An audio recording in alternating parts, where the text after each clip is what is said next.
والصلاة والسلام على سيد الرسل وخاتم الأنبياء سيدنا وحبيبنا محمد المصطفى وعلى آله المجتبى وأصحابه النجبى. اللهم صل على سيدنا محمد النبي الأمي الهاشمي وعلى آله وأصحابه نجوم الهدى. أما بعد فقد قال الله تبارك وتعالى في القرآن المجيد والفرقان الحميد: أعوذ بالله من الشيطان الرجيم. بسم الله الرحمن الرحيم. سبحان الذي أسرى بعبده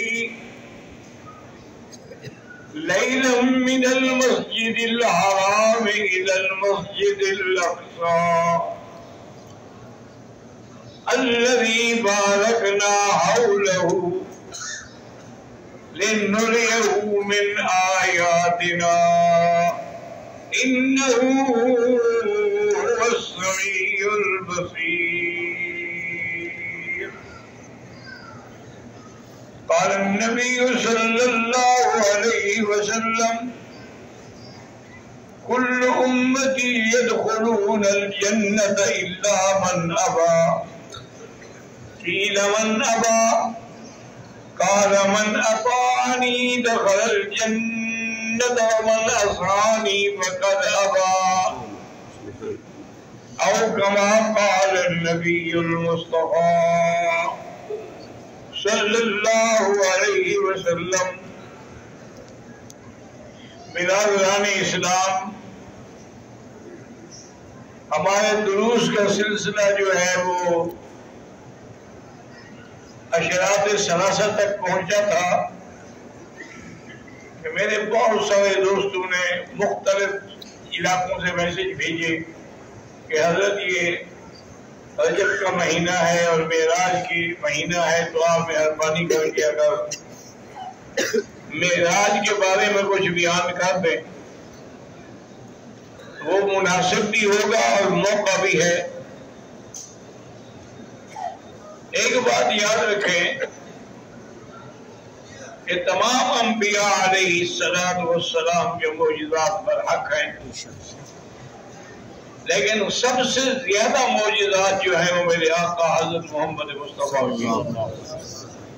صلی اللہ علیہ وسلم. اور آپ کے معجزات میں جو عظیم معجزات ہیں، جو کہ میرے آقا کے معجزات تمام انبیاء سے زیادہ ہیں،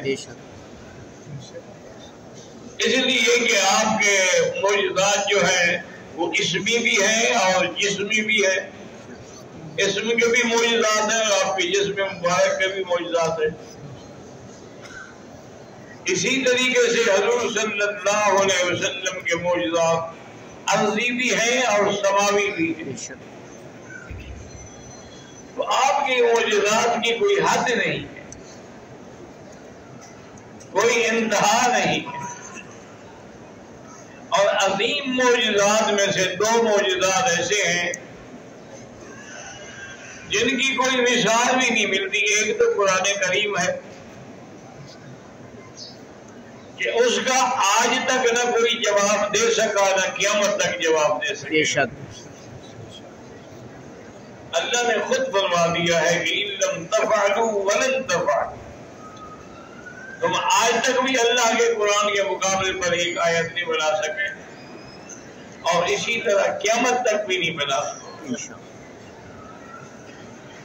اور دوسرا حضور کا بڑا معجزہ جو ہے وہ معراج ہے.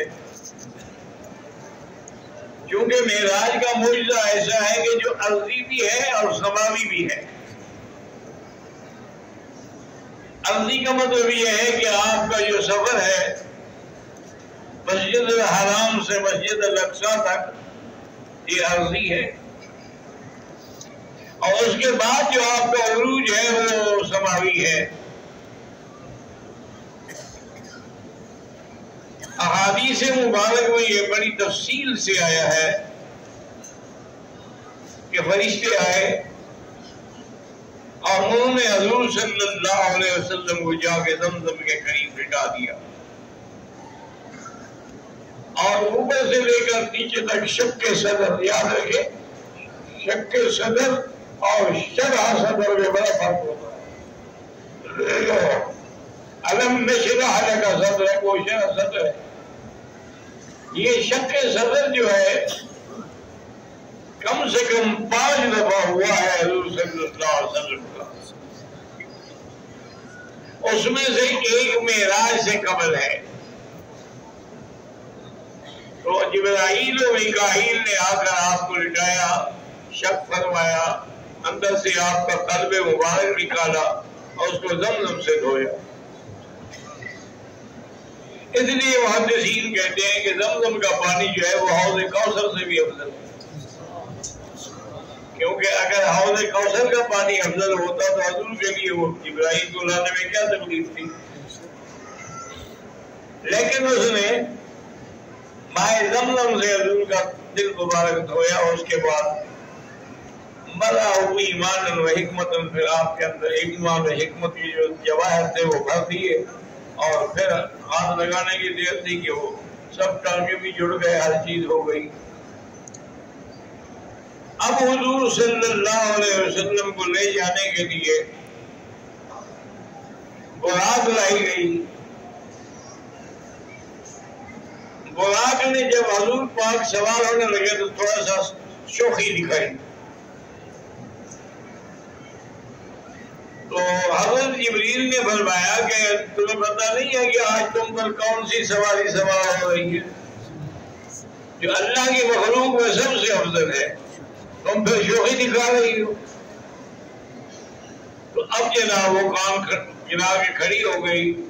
حضور صلی اللہ علیہ وسلم فرماتے ہیں کہ میں سوار ہوا، براق کو برق سے بھی کہتے ہیں کہ جیسے بجلی ہے، ایسے وہ بھی چمکتی تھی، اور بعض کہتے ہیں اس لیے براق کہتے ہیں کہ اس کی یہ صفت تھی کہ جہاں نظر پڑتی تھی وہاں قدم پڑتا۔ سبحان اللہ۔ حضور صلی اللہ علیہ وسلم ایک مقام پہ آئے تو جبرائیل نے براق کو روکا اور کہا حضور آپ اترے، یہاں 2 رکعت جماعت پڑھیں۔ یہ وہ مقام ہے جہاں موسیٰ علیہ السلام کو کلام اللہ کا شرف حاصل ہوا تھا۔ حضور فرماتے ہیں میں نے 2 رکعت پڑھی اور میں نے دیکھا کہ حضرت موسیٰ علیہ السلام قبر میں کھڑے ہیں اور نماز پڑھ رہے ہیں، اور آپ نے یہ بھی فرمایا کہ میں اب بھی پہچان سکتا ہوں کہ آپ کی قبر جو ہے عند القصیب الاحمر، وہ صرف ٹیلا جو ہے اس کے قریب تھی۔ پھر براق چل پڑی، آگے گئے تو انہوں نے کہا کہ حضور یہاں بھی اتریں، یہ وہ جگہ ہے جہاں حضرت عیسیٰ علیہ السلام پیدا ہوئے، ماء اللحم جسے کہتے ہیں۔ فرماتے ہیں کہ میں نے وہاں بھی 2 رکعت پڑھی، اس کے بعد پھر براق چل پڑی۔ ہم مسجد اقصی کے پاس پہنچے تو جبل صخرہ جو ہے اس میں جا کر جہاں تمام انبیاء اپنی سواریاں باندھتے تھے، حضرت جبرائیل نے بھی انگلی سے سوراخ کیا اور اپنی براق کو باندھا۔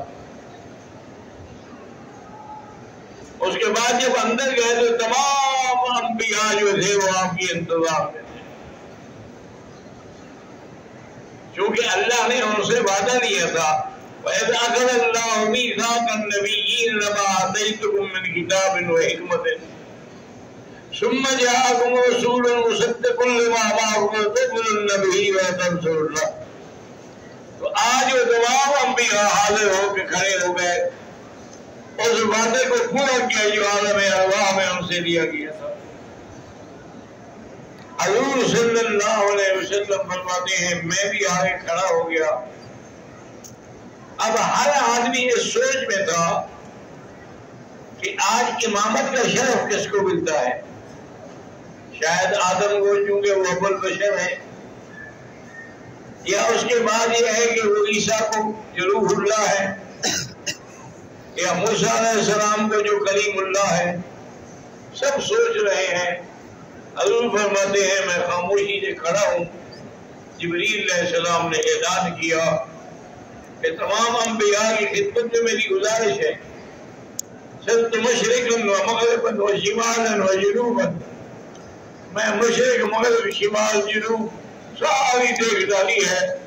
ما رأیت مثل محمد صلی اللہ علیہ وسلم، میں نے سرکار محمد صلی اللہ علیہ وسلم جیسی شان والا کوئی نہیں دیکھا. تقدم یا رسول اللہ، حضور آگے بڑھے اور آواز پڑھائے. حضور صلی اللہ علیہ وسلم نے ان کو نماز پڑھائی، وہی آپ امام بنے اور سب انبیاء علیہ السلام مقتدی بنے. یہ سفر جو تھا، یہ سفر تھا من المسجد الحرام الى المسجد الاقصی، یہ معراج ارضی ہے. اب اللہ تبارک و تعالیٰ کے حکم سے ایک نورانی سیڑھی رکھی گئی جس پر حضور صلی اللہ علیہ وسلم کھڑے ہوئے، اور اس نے آپ کو پہلے آسمان پہ پہنچایا، پھر دوسرے پہ، تیسرے پہ، چوتھے پہ، حتیٰ کہ سدرۃ المنتہا، حتیٰ کہ شریف الاقلام، اور ہر مقام پر انبیاء نے آپ کا استقبال کیا. ہر آسمان پر انبیاء نے آپ کا استقبال کیا. اب سدرۃ المنتہا سے آگے جانے کے لیے جب حضور پاک نے دیکھا تو جبرائیل رک گئے، اور جبرائیل تم کیوں کھڑے ہو؟ حضور میری حد یہاں تک ہے، اگر میں آگے بڑھتا ہوں تو میرے سب کچھ جل جائے گا، اب آگے آپ جائیں. حضور صلی اللہ علیہ وسلم فرماتے ہیں کہ پھر اللہ طرف لایا گیا جس پہ میں کھڑا ہو گیا. اس نے مجھے عرش کے نیچے تحت ظل العرش، عرش کے نیچے اللہ کے قریب پہنچا دیا. اللہ نے حکم دیا ادھر یا محمد، اور قریب ہو جاؤ.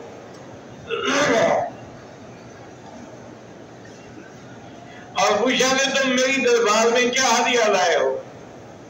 اور میں التحیات للہ والصلوات والطیبات، یہ میں ہدیہ لایا ہوں.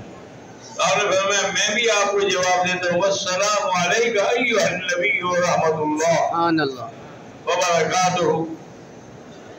رسالہ اعجاز کے بعد آپ کی امت کے لیے 50 نمازیں فرض ہوئی.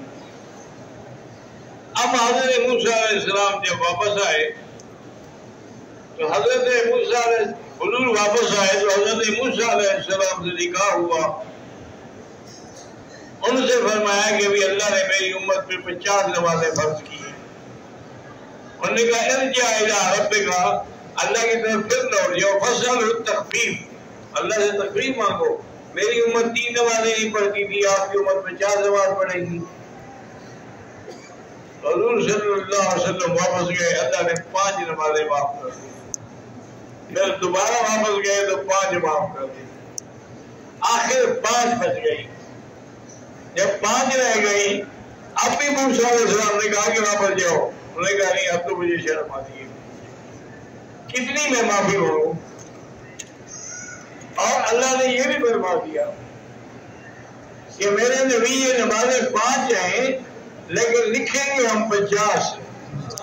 من جاء بالحسنۃ فلہ عشر امثالها. ایک پر 10 ملتے ہیں تو آپ کی امت بھی 5 پڑھے گی لیکن 50 لکھا جائے گا.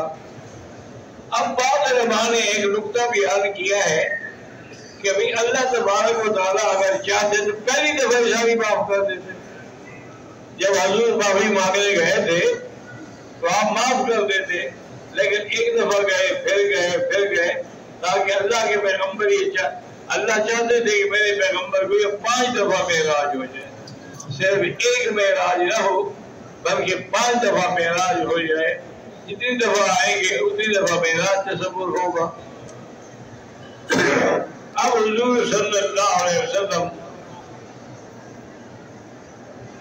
واپس تشریف لے آئے، اللہ تبارک و تعالی کے حکم کے مطابق آپ نے آسمان سے اسی سیڑھی سے آپ کو اتارا گیا، اور اتارنے کے بعد پھر آپ کو براق میں سوار کیا گیا، اور اس کے بعد جو ہے آپ کو مکہ مکرمہ پہنچایا گیا۔ اب حضور صلی اللہ علیہ وسلم نے جب یہ واقعہ پیش فرمایا تو کافر کو انہوں نے کہا یہ کیسے ممکن ہے؟ مسجد الحرام سے مسجد الاقصی تک تو 1 مہینے کا سفر ہے، اور پھر ہر آسمان تک 500 سال کا سفر ہے، یہ کیسے ہے کہ ابھی رات بھی نہیں گزری اور میرا فرما کے آپ واپس بھی آ گئے؟